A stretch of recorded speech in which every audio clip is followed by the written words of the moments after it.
Hello दोस्तों, आप सभी का स्वागत है आपके अपने चैनल बीके स्टडी पॉइंट में। जैसा कि आप सब जानते हैं कि इस चैनल पे आईटीआई, पॉलिटेक्निक और 9th, 10th एवं अलग अलग परीक्षाओं की तैयारी कराई जाती है। तो मैं पिछले वीडियो में पिछला जो प्लेलिस्ट बना है उसमें आईटीआई संयुक्त प्रवेश परीक्षा 2016 का जो है 2017 का क्वेश्चन मैंने समान ज्ञान का 50 क्वेश्चन का पूरा 2 वीडियो में डाल चुका हूँ। और ये जो वीडियो है ये समान ज्ञान का ही वीडियो है, लेकिन ये 2016 का संयुक्त प्रवेश परीक्षा 2016 का पूछा हुआ क्वेश्चन है। तो इस वीडियो में मैं 2016 का समान ज्ञान का टॉपिक शुरू करूँगा। फ़िलहाल मैं आपको बता दूँ कि पिछले वीडियो में 50 क्वेश्चन, 2 वीडियो में 50 क्वेश्चन और इस 2 वीडियो में मैं 50 क्वेश्चन 100 क्वेश्चन में समान ज्ञान का हल कर दूंगा, आपको बता दूंगा। पिछला जो वीडियो आएगा ये विज्ञान से आएगा, जो कि 2017 का पूछा हुआ क्वेश्चन का साइंस और 2016 का पूछा हुआ क्वेश्चन का साइंस। फिर मैथ का वीडियो आएगा। इस तरह से 2-2 टॉपिक का 100-100 क्वेश्चन का सीरीज एक लगातार से चलते रहेगा, ताकि आप लोगों के लिए बहुत हेल्पफुल हो। आइए शुरू करते हैं। बता दूं कि इस चैनल पर जो लोग नए हैं कृपया चैनल को लाइक करें, सब्सक्राइब करें और कमेंट करके बताएं कि हमको आप लोगों को और कुछ अपना सुझाव भी दें, ताकि मैं उस तरह से आपके ऊपर काम करूं। आइए समझते हैं, शुरू करते हैं। क्वेश्चन नंबर जो 1 है, आइसलैंड की मुद्रा। तो आइसलैंड एक देश है जो कहाँ पे स्थित है? तो एक हम लोग समझते हैं कि विश्व का सबसे बड़ा जो द्वीप है, आइलैंड है, वो ग्रीनलैंड है। ग्रीनलैंड के एकदम जस्ट नीचे थोड़े से बगल में आप लोग कभी वर्ल्ड का मैप देखिएगा, उसमें स्पष्ट रूप से पता चलेगा कि ग्रीनलैंड है। और ग्रीनलैंड के नीचे दाहिने किनारे पे, यानी कि पूरब और दक्षिण के बीच में यह स्थित है आइलैंड। तो आइलैंड की जो मुद्रा है क्रोन है। आइलैंड की जो राजधानी है, राजधानी मैं यहाँ लिख देता हूँ, रिकजेविक। ठीक है, रिकजेविक जो है आइसलैंड की जो है मुद्रा, आइसलैंड की मुद्रा क्रोन और उसकी राजधानी रिकजेविक। आइए समझते हैं क्वेश्चन नंबर 2। बांग्लादेश की स्वतंत्रता दिवस है। तो बांग्लादेश अपना स्वतंत्रता दिवस 26 मार्च 1971 ईस्वी को मनाता है। बांग्लादेश के बारे में कुछ रोचक कहानियाँ हैं, मैं आपको सुना दूँ। बांग्लादेश का जो सृजन हुआ, यानी बांग्लादेश जो बना था, ये 1971 ईस्वी में बना था। ठीक है, भारत और पाकिस्तान के बीच में जो युद्ध हुआ था, दूसरा युद्ध जो 1971 में हुआ था, उसी युद्ध के बाद संधि के परिणाम स्वरूप बांग्लादेश का सृजन हुआ। बांग्लादेश के प्रथम राष्ट्रपति जो थे, ये इनका नाम शेख मुजीबुर रहमान। जिस तरह से भारत के राष्ट्रपिता के रूप में महात्मा गांधी को जाना जाता है, उसी तरह से बांग्लादेश के जातिर पिता, जातिर का मतलब होता है जन्म देने वाले पिता। जातिर, ये शब्द याद रखिएगा, जातिर पिता। बंगबंधु टाइटल, उनका उपनाम जो है बंगबंधु। तो बंगबंधु शेख मुजीबुर रहमान बांग्लादेश के प्रथम राष्ट्रपति बने। उनकी बेटी जो अभी है शेख हसीना, मुजीबुर रहमान की जो बेटी अभी शेख हसीना है, जो बांग्लादेश की वर्तमान प्रधानमंत्री है। अवामी लीग पार्टी बंगबंधु जी की पार्टी है, उस पार्टी का नाम है अवामी लीग पार्टी। ठीक है, इंदिरा गांधी जी का बहुत योगदान था बांग्लादेश को बनाने में। और बांग्लादेश का जो सृजन हुआ था, यानी बना था 1971 ईस्वी में। और बांग्लादेश अपना स्वतंत्रता दिवस जो है 26 मार्च 1971 ईस्वी को मनाता है। आगे बढ़ते हैं। ऑस्ट्रेलिया की राजधानी। ऑस्ट्रेलिया की राजधानी, तो ऑस्ट्रेलिया की जो राजधानी है ये कैनबरा है। आपको मैं बता दूं कि मेलबर्न भी ऑस्ट्रेलिया में एक जगह है। क्रिकेट प्रेमी जो होंगे उन लोगों को पता होगा, मेलबर्न में क्रिकेट खेला जाता है। तो विश्व का सबसे बड़ा स्टेडियम पहले मेलबर्न हुआ करता था, लेकिन कुछ दिन पहले भारत में मोटेरा स्टेडियम जो गुजरात के अहमदाबाद में बनाया गया, वो विश्व का सबसे बड़ा स्टेडियम मोटेरा स्टेडियम हो गया। और सेकेंड नंबर पे जो है ये मेलबर्न स्टेडियम ऑस्ट्रेलिया वाला हुआ। तो विश्व का सबसे बड़ा स्टेडियम मोटेरा स्टेडियम भारत, और विश्व का दूसरा जो बड़ा स्टेडियम है मेलबर्न ऑस्ट्रेलिया। यहाँ आपको बता दूं कि ब्रिस्बेन भी एक राजधानी है। क्वींसलैंड एक राज्य है जो ऑस्ट्रेलिया में है, उसकी राजधानी ब्रिस्बेन है। ठीक है, ऑस्ट्रेलिया कहाँ है तो साउथ में है। ऑस्ट्रेलिया के बीचों बीच से मकर रेखा गुजरती है जिसको ट्रॉपिक ऑफ कैप्रिकॉर्न कहा जाता है। मकर रेखा बोलेंगे कि 23.5 डिग्री दक्षिणी अक्षांश को मकर रेखा बोला जाता है। यहीं पे अपना ऑस्ट्रेलिया है, छोटा सा देश। आइए समझते हैं। क्वेश्चन नंबर 4 है, 2014 तक उपन्यास पर बनी इस फिल्म ने सर्वाधिक कमाई की। यानी कि पुस्तकें पे फिल्म बनाई जाती है, कहानियों पे फिल्म बनाई जाती है। तो Harry Potter and the sorcerer's stone नाम का एक उपन्यास है, उन उपन्यासों पे फिल्म बनाई गई थी जो कि सर्वाधिक कमाई की। हैरी पॉटर जो उपन्यास है ये जेके रोलिंग के द्वारा लिखा गया था। जेके रोलिंग एक राइटर थे जिनके द्वारा ये लिखा गया था। आइए समझते हैं क्वेश्चन नंबर 5। बड़ा अच्छा क्वेश्चन है। इस क्वेश्चन को देखेंगे तो हम लोग बहुत कुछ सीख सकते हैं। संयुक्त राष्ट्र के अनुसार किस देश में खुले में शौच करने वाले लोगों की सर्वाधिक संख्या थी? तो संयुक्त राष्ट्र संघ भी कहा करता था कि भारत में सबसे ज़्यादा खुले में लोग शौच करता है। ये बात मोदी जी को पसंद नहीं आई। क्या किए कि भारत में शौचालय योजना जो चलाया था, स्वच्छ भारत मिशन के अंतर्गत शौचालय जो बनाया गया, जिसके तहत हर लोग अपने घर में ही अब शौच कर रहे हैं और ये खुले में शौच से मुक्त हुआ। खुले में शौच से मुक्त होने वाले को कहा जाता है ODF, ओपन डिटेक्शन फ्री। ठीक है, ODF आप लोग गांव में सुने होंगे कि ये पंचायत ODF हुआ, वो पंचायत ODF हुआ, इस तरह से आप लोग वर्ड सुनते आए होंगे। तो मैं ये प्रयास करूँगा कि आज की परिस्थिति से जोड़ते हुए सब प्रश्नों को मैं ले चलूँ ताकि आप लोगों को अच्छी तरह से प्रश्न को भी पकड़ बन जाए। तो ODF भारत हो चुका है, भारत जो है ODF हो चुका है। 1 मिनट, भारत पूरी तरह से ODF हो चुका है। ODF अब हर लोग अपने घर में ही शौच करते हैं। आगे बढ़ते हैं। कौन सा राज्य तानसेन सम्मान देता है? सबसे पहले समझते हैं कि तानसेन कौन थे। तो तानसेन एक संगीतज्ञ थे, तानसेन थे जो फिलहाल अकबर के दरबार में रहा करते थे। अकबर ने उन्हें कंठाभरण विलासी जैसी उपाधियां से सुशोभित किया था। मध्य प्रदेश सरकार तानसेन पुरस्कार देती है। आइए समझते हैं 2015 में किसको खेल रत्न पुरस्कार दिया जाएगा? तो 2015 में जो है सानिया मिर्जा को दिया गया था, जो टेनिस खिलाड़ी से संबंधित है।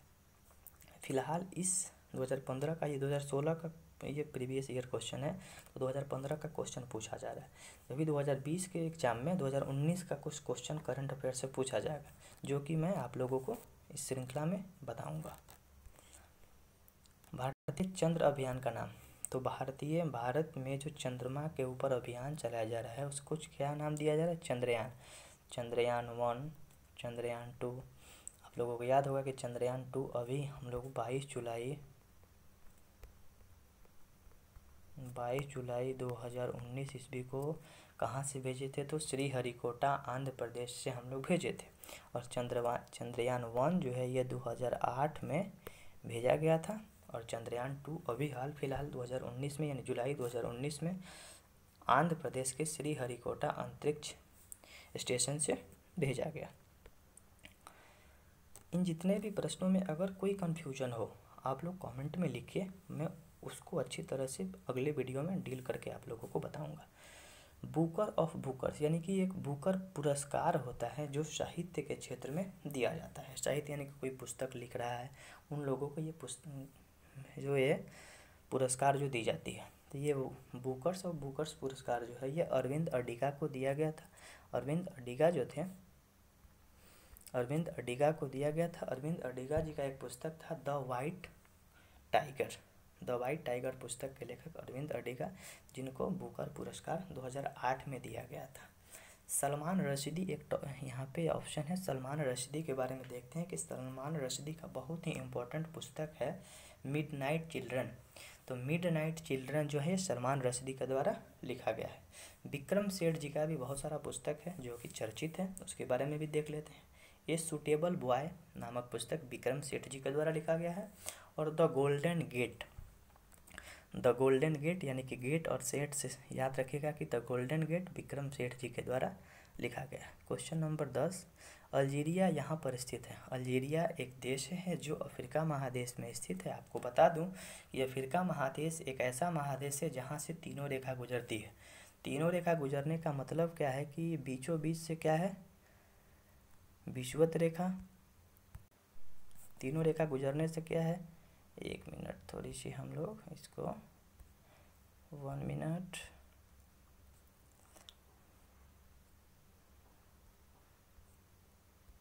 थोड़ी सी प्रॉब्लम आ जाती है।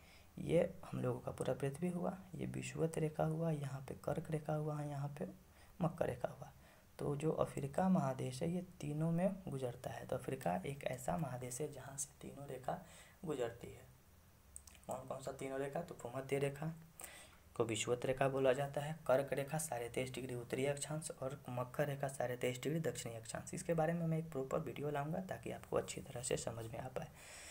तो अल्जीरिया जो है ये अफ्रीका महादेश में एक देश है जिसकी राजधानी अल्जीरिया की राजधानी अल्जीरियस ही है। ठीक है, केवल उसमें एस लगा दीजिएगा, आप लोगों को याद करने की ज़रूरत नहीं है। कौन से देश प्रति व्यक्ति वर्ग किलोमीटर के क्षेत्रफल के हिसाब से कॉमिक पुस्तकों का सबसे बड़ा निर्माता है? कॉमिकों पे कॉमिक जैसे कहानी, छोटा छोटा कॉमेडी पुस्तक जो लिखता है ये बेल्जियम के द्वारा लिखा जाता है। बेल्जियम यूरोप महादेश में है।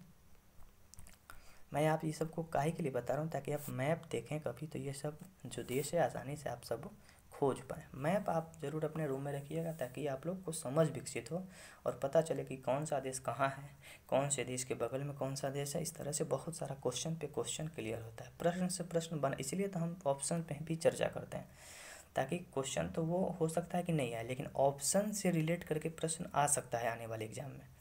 इसलिए आगे बढ़ते हैं। हाँ, बेल्जियम की राजधानी जो है, बेल्जियम राजधानी है ब्रुसेल्स की। ठीक है, भारत की राजधानी नई दिल्ली, अमेरिका की राजधानी वाशिंगटन डीसी, चीन की राजधानी बीजिंग। क्वेश्चन नंबर 12, ये क्वेश्चन उस समय के हिसाब से है, कुल सीटों पर प्रतिशत के हिसाब से किस देश में सर्वाधिक महिला संसद। तो ये उस समय का क्वेश्चन है, आजकल के क्वेश्चन में हम लोग नहीं चर्चा कर सकते हैं क्योंकि चेंज हो सकता है। क्वेश्चन नंबर 13 है कि एक जीवाणु की सहायता से नहीं बनते हैं। तो जीवाणु की सहायता से जैसे हम लोग समझते हैं कि दही है, तो दही जो है दूध से दही बनाया जाता है, ये लैक्टोबैसिलस जीवाणु के कारण बनाया जाता है। वाटर मिल्क, तो वाटर और मिल्क में कुछ इस तरह का हम लोग जीवाणु की सहायता से ही उसको बनाते हैं। चीज़ क्या होता है, तो ये पनीर टाइप का ही एक चीज़ होता है, उससे वो भी हम लोग जीवाणु के कारण बनाते हैं। योगर्ट, ये भी हम लोग जीवाणु के कारण। आइसक्रीम जो बनाते हैं इसमें जीवाणु का कोई रोल नहीं होता है, या इसी तरह से बर्फ़ को फ्रिज में डाल दिए और ये बन जाता है। तो इसके बनाने के लिए हम लोगों को प्रॉपर कोई जीवाणु की ज़रूरत नहीं होती है, और जितनी इसमें ऑप्शन दी गई है उन चीज़ों को बनाने के लिए जीवाणु की ज़रूरत होती है। समझते हैं कि लैक्टोबैसिलस जीवाणु जो है उससे दूध से दही बनता है, और मिल्क, पनीर, ये सब चीज़, ये सब दूध से ही बनाया जाने वाला बनाया जाने वाला वस्तु है। क्वेश्चन नंबर 14 देखते हैं। इनको 2016 में फाल्के पुरस्कार दिया गया। तो दादा साहब फाल्के पुरस्कार जो है फिल्म सिनेमा के क्षेत्र में दिया जाता है। 2014 में मनोज कुमार साहब को दिया गया था। क्वेश्चन नंबर 15, निर्मल हृदय इनमें से संबंधित है। तो निर्मल हृदय एक संस्था था जिसको मिशनरीज ऑफ चैरिटी बोला जाता है। ये मदर टेरेसा जी के द्वारा बनाया गया था 1952 में। मदर टेरेसा भारत की नहीं थी, ये अल्बानिया एक देश की थी। मैं सोच रहा हूँ कि मदर टेरेसा पे एक बहुत सुंदर वीडियो लेके आऊँ, आप लोगों को मिलेगा वीडियो इस चैनल पे। तो मदर टेरेसा भारत की नहीं थी, भारत की नागरिकता 1948 में प्राप्त की थी, अल्बानिया की थी, और भारत में आके बहुत तरह का काम की। कुष्ठ रोगियों के निवारण के लिए बहुत तरह का काम की। जो कुष्ठ रोगी का मतलब होता है कोढ़ी वाले लोगों को सेवा देने का काम की थी मदर टेरेसा। संत उनको घोषित कर दिया गया अंतिम अवस्था में। ठीक है, आगे बढ़ते हैं। बाबा आमटे, तो बाबा आमटे भी कुष्ठ रोगियों के इलाज के लिए संबंधित है, कुष्ठ रोगियों के लिए सेवा करते हैं। कबीर दास के बारे में तो जानते हैं, बहुत सारा उनका क्या है दोहा है। कबीर वाणी, टैगोर, रविन्द्रनाथ टैगोर के बारे में फिर पढ़ेंगे। रविन्द्रनाथ टैगोर के बारे में जान लेते हैं कि ये राष्ट्रगान जो जन गण मन है उनको उनके द्वारा ही लिखा गया था। चंद्रमा पर पहला कदम रखने वाला व्यक्ति, तो चंद्रमा पर पहला कदम रखने वाला व्यक्ति नील आर्मस्ट्रांग 20 जुलाई 1969 को सबसे पहले नील आर्मस्ट्रांग जी चंद्रमा पे गए थे। चंद्रमा पे जिस रॉकेट यानी जिस यान से गए थे उस यान का नाम था अपोलो 11। ठीक है, आगे बढ़ते हैं। क्वेश्चन नंबर 17 है अंतर्राष्ट्रीय महिला दिवस। तो पिछले वीडियो में भी चर्चा मैं कर चुका हूँ कि अंतर्राष्ट्रीय महिला दिवस जो है 8 मार्च को मनाया जाता है। 22 मार्च को देखते हैं क्या मनाया जाता है। तो 22 मार्च को जो है विश्व जल दिवस मनाया जाता है। 22 मार्च को वाटर। 22 अप्रैल को क्या मनाया जाता है। तो 22 अप्रैल को मनाया जाता है पृथ्वी दिवस, जो कि लगभग आज ये 29 तारीख का वीडियो मैं बना रहा हूँ, और ये आप लोगों को 22 यानी 6 दिन पहले अर्थ दिवस मनाया गया। ठीक है, एक आता है 22 मार्च, 22 अप्रैल और 22 मई। तो 22 मार्च को विश्व वाटर दिवस यानी कि जल दिवस, 22 अप्रैल को विश्व पृथ्वी दिवस और 22 मई को विश्व जैव विविधता दिवस। तो जैव विविधता दिवस के बारे में मैं बता दूं कि जैव विविधता क्या होता है। तो जीवों में और विविधता ही जैव विविधता है। एक किसी खास स्थान पे जीवों में अलग अलग जीव पाए जाते हैं, वैरायटी पाई जाती है, उसी को जैव विविधता बोला जाता है। तो जैव विविधता संरक्षण के लिए 22 मई को जैव विविधता दिवस मनाया जाता है। आगे बढ़ते हैं। क्वेश्चन नंबर 18, यह रसायन विज्ञान के क्षेत्र में नोबेल पुरस्कार पाने वाले पहले व्यक्ति थे। तो हम बता दें कि नोबेल पुरस्कार जो है 6 क्षेत्रों में दिया जाता है। फिजिक्स, केमिस्ट्री और चिकित्सा के क्षेत्र में, शांति के क्षेत्र में, अर्थशास्त्र के क्षेत्र में और साहित्य के क्षेत्र में। सबसे पहले अर्थशास्त्र के क्षेत्र में नहीं दिया जाता था, बाद में अर्थशास्त्र के क्षेत्र को शामिल किया गया। और मैं बता दूं कि नोबेल की शांति पुरस्कार नॉर्वे की राजधानी ओस्लो में दी जाती है, और जितने भी पुरस्कार है ये स्वीडन की राजधानी स्टॉकहोम से दी जाती है, ये ध्यान रखिए। तो सबसे पहले जो 1901 ईस्वी में वान हाफ नामक वैज्ञानिक को ये रसायन शास्त्र के क्षेत्र में दिया गया था। और साहित्य के क्षेत्र में सबसे पहले रविन्द्रनाथ टैगोर को 1911 या 1912, अब मैं कंफर्म नहीं हूँ, अगले वीडियो में कंफर्म करके आपको दूंगा। ओके। भारत का सर्वप्रथम शहर कौन सा था जिसमें बिजली की उपलब्धता हुई। तो बिजली की उपलब्धता वाला जो शहर था, बिजली किस शहर में सबसे पहले उपलब्ध हुई थी। साइंस सिटी बेंगलोर को बोला जाता है, जहाँ पे मैं आपको पहले वीडियो में बता चुका हूँ कि इसरो का मुख्यालय है, इंडियन स्पेस रिसर्च ऑर्गेनाइजेशन। बार बार इस चीज़ को इसलिए बोल रहा हूँ कि ये सब बहुत इंपॉर्टेंट क्वेश्चन है और आप सब आसानी से याद कर पाएँ। इंडियन स्पेस रिसर्च ऑर्गेनाइजेशन का मुख्यालय बेंगलोर में है और बेंगलोर को साइंस सिटी बोला जाता है। बेंगलोर कर्नाटक की राजधानी है। ठीक है, आइए समझते हैं। बेंगलोर में ही सबसे पहले बिजली शुरू की गई थी, बिजली आई थी। यह भारत की सर्वप्रथम परीक्षण नली शिशु थी, यानी कि नली में, यानी कि परख नली में टेस्ट ट्यूब बेबी हम लोग समझते हैं, चाहे शीशा में जो बच्चा जन्म लेता है, वो पहली महिला थी। उसका जो नाम था ये दुर्गा था।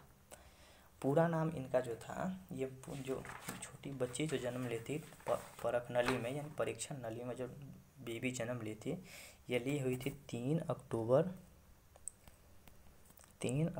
1978 को। इनका जो नाम था कनुप्रिया दुर्गा। तो कनुप्रिया दुर्गा जिनका जन्म प्रथम परख नली शिशु के रूप में हुआ था। एक इससे बड़ा इंपॉर्टेंट क्वेश्चन मैं आपको बता दूं, 1 अरबवा शिशु का नाम, जिस समय भारत में 1 अरब जनसंख्या हुआ और 1 अरबवें शिशु का जो नाम है आस्था रखा गया था। ये चलता फिरता क्वेश्चन है, मैं इस बच्चे से क्वेश्चन है तो मैं आपको बता दिया। आइए समझते हैं। लोकसभा में सर्वप्रथम स्पीकर अध्यक्ष हैं। लोकसभा के सबसे पहले स्पीकर कौन थे। तो लोकसभा के सबसे पहले स्पीकर गणेश वासुदेव मावलंकर, इनका पूरा नाम है जीबी मावलंकर। ठीक है, मीरा कुमार के बारे में देख लेते हैं। तो मीरा कुमार प्रथम महिला थी जो लोकसभा की अध्यक्ष के पद पे सुशोभित हुई थी, और अभी लोकसभा के अध्यक्ष ओम बिरला साहब हैं। आगे समझते हैं। यह पहले संयुक्त राष्ट्र संघ में कार्य करते थे, यानी कि संयुक्त राष्ट्र संघ यानी में कार्य पहले करते थे, ऐसा प्रश्न है। तो यूएनओ क्या है। तो यूएनओ यूनाइटेड संयुक्त राष्ट्र संघ एक संस्था है। उसकी स्थापना 24 अक्टूबर 1945 ईस्वी को हुई थी। संयुक्त राष्ट्र संघ के अभी जो महानिर्देशक हैं एंटोनियो ग्यूटेरस। ठीक है, यूएनओ दिवस जो मनाया जाता है 24 अक्टूबर को संयुक्त राष्ट्र संघ दिवस मनाया जाता है। ये तो हुई यूएनओ के बारे में। लेकिन वैसे व्यक्ति का नाम बताइए जो यूएनओ में कार्य करते थे। तो शशि थरूर नाम के एक व्यक्ति जो थे वो यूएनओ में कार्य करते थे। शशि थरूर जो एक व्यक्ति हैं जो अभी कांग्रेस के नेता हैं, वो राइटर हैं। उनके द्वारा बहुत सारा पुस्तक भी लिखी गई है। एक पुस्तक अभी हाल फिलहाल में उनके द्वारा लिखी गई है, वाई आई एम हिंदू, ये पुस्तक जो है शशि थरूर जी के द्वारा लिखी गई है। आगे समझते हैं कौन सा प्रसिद्ध व्यक्ति जसवंत सिंह द्वारा लिखित पुस्तक में विवाद का कारण था। यानी कि जसवंत सिंह जो थे भारत के काफ़ी वित्त मंत्री हुआ करते थे। ये इनका पुस्तक है जो जिन्ना के बारे में कुछ लिखे हुए थे। तो ये प्रश्न उस समय पूछी गई थी। आगे समझते हैं, इसका कारण एक प्रोटोजोआ है। माने किस बीमारी में से प्रोटोजोआ, सबसे पहले जानते हैं बैक्टीरिया, वायरस और प्रोटोजोआ, 3 तरह का जीवाणु, विषाणु और प्रोटोजोआ। बैक्टीरिया को जीवाणु, वायरस को विषाणु बोला जाता है, प्रोटोजोआ। तो प्रोटोजोआ से होने वाली बीमारी कौन सी है? तो प्रोटोजोआ से होने वाली जो बीमारी है, मलेरिया जो रोग होता है, ये प्रोटोजोआ के कारण होता है। कुष्ठ रोग को क्या बोलते हैं? जो कोढ़ हो जाता है उसको कुष्ठ रोग बोला जाता है। ये जो होता है माइक्रोबैक्टीरियम लेप्री नामक जीवाणु के कारण। क्षय रोग जो होता है, क्षय रोग को टीबी बोला जाता है, टीबी ट्यूबरोक्लोसिस, टीबी के लिए माइक्रोबैक्टीरियम ट्यूबरोक्लोसिस नामक जीवाणु के कारण होता है। म्यादी बुखार, तो म्यादी बुखार को टाइफाइड बोला जाता है, जो कि घरेलू गांव देहात में आंत का बुखार बोला जाता है कि आंत में बुखार हो गया है। म्यादी बुखार जब हो जाता है, टाइफाइड जब हो जाती है, तो इसके लिए हम लोग विंडाल टेस्ट करते हैं, जिससे कि पता चलता है कि हाँ किसी व्यक्ति को ये टाइफाइड हुई है या नहीं हुई है। तो टाइफाइड रोगी के जांच करने के लिए विंडाल नामक टेस्ट किया जाता है। यहाँ बता दूँ एक और चीज़, एड्स वाले रोगी को एलिजा टेस्ट किया जाता है। एलिजा नाम का एक टेस्ट होता है जिससे कि एड्स के बारे में पता चलता है। विश्व की सबसे बड़ी नदी, तो विश्व की सबसे बड़ी नदी जो है नील नदी है। नील या नाइल, यहाँ नाइल लिखा हुआ है, उसी को नील बोला जाता है। गंगा नदी भारत की सबसे लंबी नदी है। सीन नदी जो है पेरिस, सीन नदी के किनारे बसा हुआ है पेरिस का हालत अभी बहुत ख़राब है कोरोना के चलते। पेरिस जो है, पेरिस सीन नदी के किनारे स्थित है। पेरिस क्या है? तो फ्रांस की राजधानी है। आगे बढ़ते हैं, निम्नलिखित में से यह भारत में मिस वर्ल्ड नहीं है। तो ऐसी व्यक्ति जो मिस वर्ल्ड के रूप में नहीं चुनी गई थी, कुछ अलग चुनी गई होगी। तो समझते हैं कि सबसे पहले इसका आंसर सुष्मिता सेन है। तो सुष्मिता सेन के बारे में सुन लेते हैं कि विश्व की 1994 में, यानी कि जब मेरा जन्म हुआ था उसी समय, मिस यूनिवर्स यानी कि पूरे ब्रह्मांड में सबसे सुंदर और मिस इंडिया के रूप में चुनी गई थी। यानी 1994 की मिस इंडिया और मिस यूनिवर्स चुनी गई थी, न कि मिस वर्ल्ड चुनी गई थी। ये सब लोग मिस यूनिवर्स या मिस वर्ल्ड, मिस इंडिया इस तरह से चुना गया है लोग। लेकिन सुष्मिता सेन जो थी, पूछ रहा है कि मिस वर्ल्ड नहीं है, तो मिस वर्ल्ड नहीं है तो मिस यूनिवर्स थी और मिस इंडिया थी। कब थी? तो 1994 में। एक पुस्तक है द कोलकाता क्रोमोसोम। तो द कोलकाता क्रोमोसोम पुस्तक है जो कि अमिताभ घोष के द्वारा लिखी गई है। द कोलकाता क्रोमोसोम जो पुस्तक है अमिताभ घोष के द्वारा लिखी गई है। चेतन भगत भी एक राइटर हैं जो कि IITian है। आगे क्वेश्चन आइए क्या चेतन भगत पे। चेतन भगत यहाँ के विद्यार्थी रहे। तो चेतन भगत जो थे IITian रहे, जो IIT दिल्ली से पढ़े, और इन बहुत हाल फिलहाल के राइटर हैं जो बहुत सारी पुस्तक लिखे हुए हैं। अभी इनका पुस्तक है हाफ गर्लफ्रेंड, जिसपे की फिल्म भी बनाई जा चुकी है, रिवॉल्यूशन 2020। हम अलग अलग तरह के पुस्तक ये लिखा करते हैं। तो आप सब बताएं कि ये वीडियो आप सबको कैसा लगा। मुझे विश्वास है कि ये वीडियो आप सबों के लिए बहुत ही मददगार साबित होगा, और इस तरह से बने रहिए मेरे साथ। चैनल को सब्सक्राइब करिए, अपने दोस्तों को बताइए। जिस तरह से हम लोगों का परिवार बढ़ता रहेगा, मैं अच्छे तरह से और भी इनोवेटिव तरीक़ा से काम करता रहूँगा। और आप सब से रिक्वेस्ट है कि आप कमेंट करके बताएं कि वीडियो कैसा लग रहा है। अगर कहीं किसी वीडियो में कोई प्रॉब्लम है तो उसको बताएं, कमेंट करके बताएं, ताकि मैं उस चीज़ को सुधार पाऊँ और अच्छे तरह से प्रॉपर वे में आप लोगों के लिए वीडियो लाता रहूँ। धन्यवाद।